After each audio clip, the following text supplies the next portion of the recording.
Welcome to Skypodcast, a Spotify exclusive. Today is a very special day, my love. Okay, this is going to be the one and only time wherein One kami for the books. magbabasa. One for the books. To. Okay. Alam mo, I think it's because my eyes is like, ganyan, yung squinting.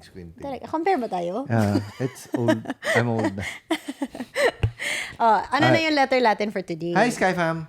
He is my first official boyfriend and we've been together for almost 2 years. Okay. Honeymoon. Honeymoon. You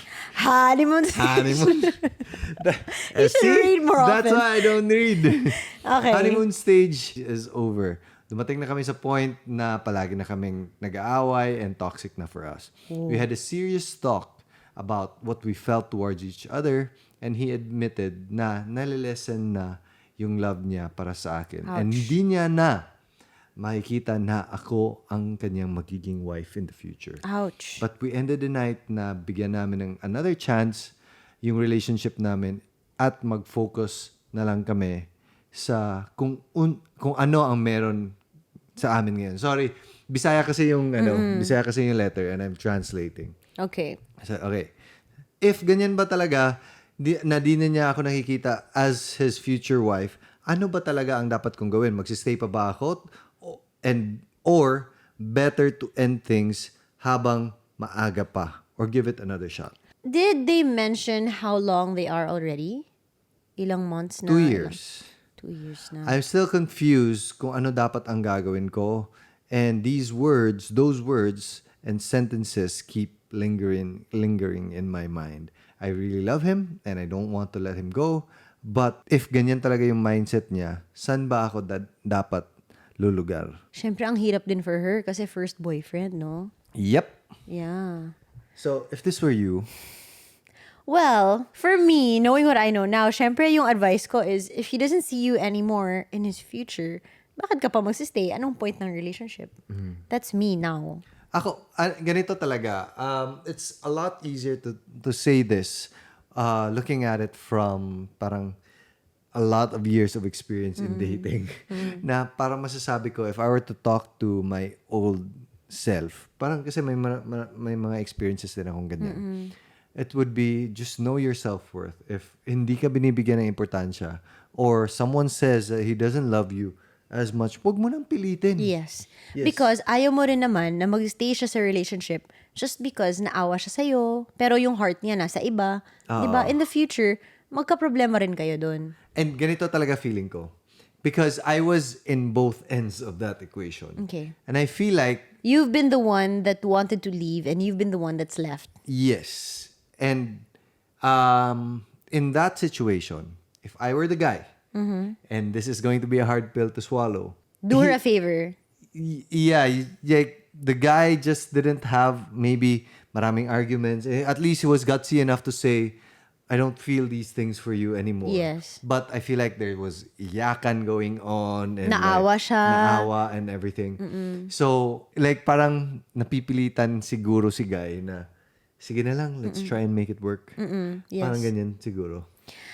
I've also experienced that somehow na parang na-pressure ka. Like, alam mo na kung ano yung dapat mong sabihin.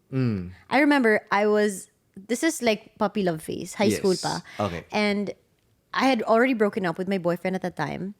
When I went back to Cebu, because I was studying in Manila, I remember that he threw this grand gesture, took me parasailing, all of these things na hindi ko in-expect. And then he asked to get back together with me. And syempre, yung mga nasa boat after our parasailing, lahat niyan kaibigan niya. So, paano ko mag-no? Ang hirap to Diba? be placed on the spot. Mahirap. Naawa ko sa kanya, mapahiya siya. Diba? Ginawa Grabe mo siya, nag-oo ka kasi gusto mo ng libreng parasailing. Sponsored. Hindi, nag-oo ako kasi naawa talaga ako sa kanya. And I felt so bad. Like, what? Parang bitch ba ako if I say no to this guy? You know, he did this grand gesture and all of them are so like excited for him. Tapos mag-no ako. So, na-pressure ako sa circumstance but I already know that in my heart, the answer is no. Yes. Alam mo yan? Sometimes it's the bitter pill to swallow nga. Yung truth. Yeah. Pero it's healthier for both parties kasi, yun na nga, eventually, I still broke up with him. Yes. Sad pa rin kasi di ba, akala niya, eto na, pero my heart really wasn't there. Same as this, feeling ko, akala niya, sige, second chance tayo. the girl's probably gonna give her 100%, but the guy's already 1 foot out the door. I assume lang. Yes. Yeah. And pag lumabas na yan sa bibig ng isang lalaki or isang babae na I don't love you as much or I cannot imagine you being in my future.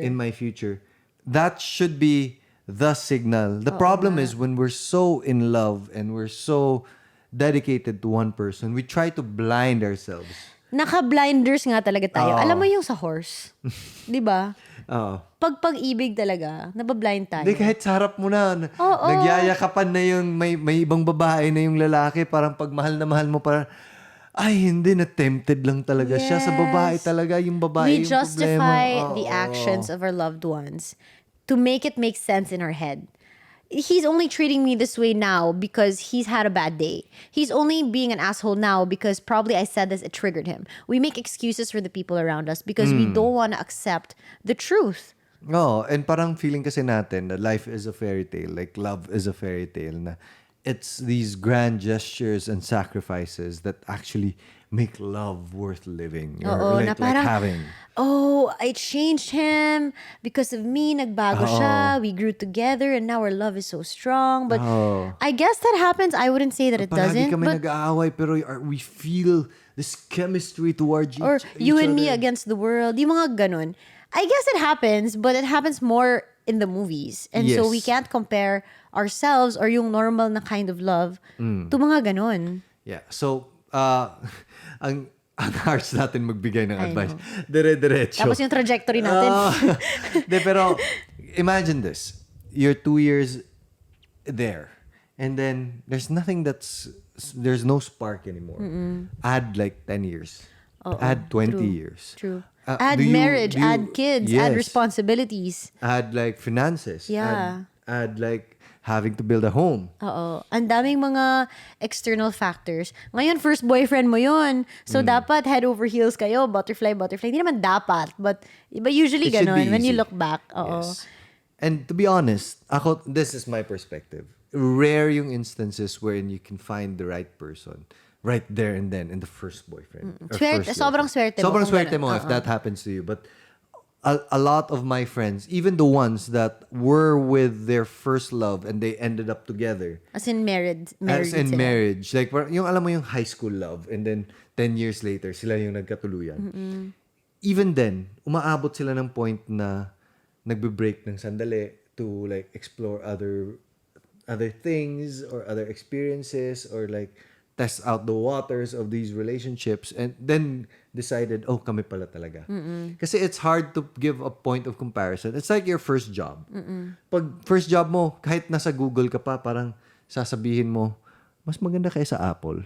You're always wondering. Or sa Facebook, mas maganda. But again, if you find the perfect job on your first try, don't give it up just because you want to try other things. Napakaswerte mo, di ba? Of course. So, but if it feels like it doesn't fit yet, dun ka dun baka... I think give yourself the chance to explore other options if you're already doubting Yes. if this is for you or not. Whether it's love, whether it's career, di ba? Yes. Pag pumapasok na sa head mo na, eto na ba? Parang hindi ako satisfied. That's your cue to kind of look at the other options because if you just stick to this relationship pero yung doubt na yun nasa head mo, di ba baka mag-cheat ka in the future kasi hindi mo talaga alam pero hindi ka talaga satisfied. Alam mo yun? Parang if you don't explore these things now when it's okay to explore, who knows what's gonna happen in the future?